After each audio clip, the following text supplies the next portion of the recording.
International master league 2025 পয়েন্টেবিলিটি last update করা হয়েছে 11 মার্চে। 10 মার্চে শ্রীলঙ্কা মাস্টার্স ভার্সেস ইংল্যান্ড মাস্টার্সের মধ্যে ম্যাচ হয়েছিল। সেই ম্যাচে শ্রীলঙ্কা মাস্টার উইন হয়েছে।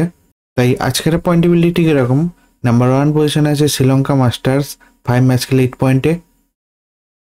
নাম্বার 2 আছে ইন্ডিয়া মাস্টার্স 5 ম্যাচ খেলে 8 পয়েন্টে। নাম্বার 3 আছে অস্ট্রেলিয়া মাস্টার্স 4 ম্যাচ খেলে 4 পয়েন্টে। নাম্বার 4 আছে ওয়েস্ট ইন্ডিজ মাস্টার্স 4 ম্যাচ খেলে 4 পয়েন্টে। নাম্বার 5 আছে সাউথ আফ্রিকা মাস্টার্স 4 ম্যাচ খেলে 2 পয়েন্টে। নাম্বার 6 আছে ইংল্যান্ড মাস্টার্স 4 ম্যাচ খেলে 0 পয়েন্টে। এই international master league 2025 পয়েন্টেবিলিটি last update করা হয়েছে 11 মার্চে। ভিডিওটি ভালো লেগে থাকলে লাইক কমেন্ট শেয়ার করবেন।